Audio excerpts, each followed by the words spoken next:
Okay, first we talked about water, which is important.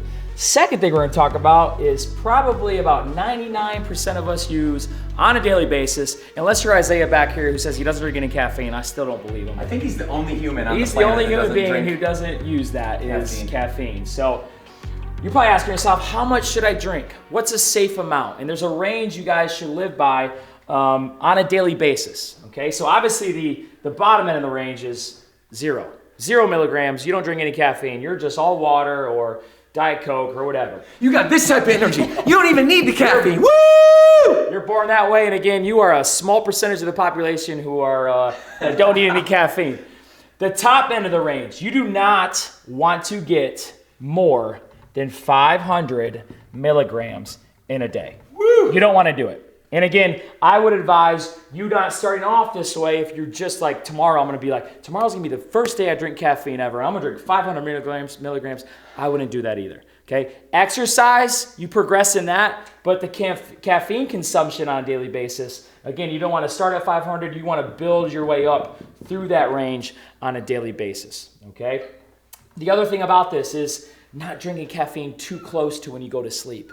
Okay, so caffeine has a half-life of 6 hours. So what does that mean? 6-hour half-life. So if I drink 200 milligrams in a day, and say the last time of the day I get this 200 milligram is 2 o'clock, and I have a 6-hour half-life. That means by 8 o'clock, I still have 100 milligrams in my body, which is not 0. So ask yourself, do I have trouble falling asleep? Well, you might, because you stopped drinking caffeine at 2 o'clock and you still have 100 milligrams in your bloodstream, and that's why you might have a hard time sleeping. So if you ask yourself that and you're like, you know what, I do have trouble falling asleep, make this noon, okay? So 6 o'clock, you have 100, and by 8 o'clock, 9 o'clock, 10 o'clock, this is closer to 0 when you go to sleep. Okay, so I get the caffeine, but again, don't go over 500 milligrams. Don't start off that high if you're going to start drinking caffeine, and then watch how late in the day you do drink it, because it will affect your sleep. Ideally, what I recommend to most people that you would say like the 80th percentile who are kind of all, they're all drinking caffeine, right? And nobody is on the high end where they're drinking 500 milligrams like some of you crazy people out there, and nobody's on the low end at 0 for all you liars out there. Okay, no, I'm just kidding. I'm kidding.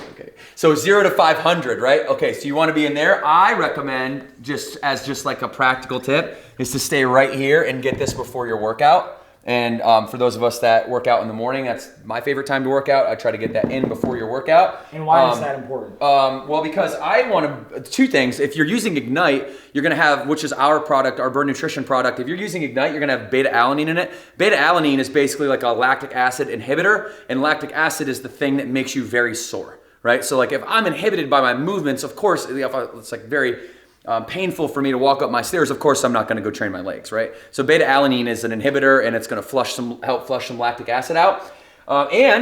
Because it does inhibit lactic acid, it's going to increase your performance potential. So it's going to take your ability to do the repetitions way through the roof. You're going to get stronger. You're going to have more endurance. And 2 scoops of Ignite is my go-to right before a workout because of these reasons. And so I use caffeine not as like some mindless subconscious habit that I just need caffeine, it's just part of my daily routine. I try to use it specifically and for a purpose, and that purpose is usually wanting to maximize the repetitions that I'm about to do in this workout, or B, and this is where the human life comes in, or B, I'm just really tired.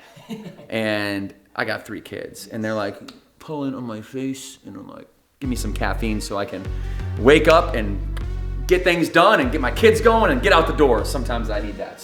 But most of the time, it's 80 to 100 milligrams. Stay there. You don't need 500. You don't need 0. It really does help you in your workouts, like I said, which is why I don't recommend taking 0. If you can take a little booster and you can get those extra reps in.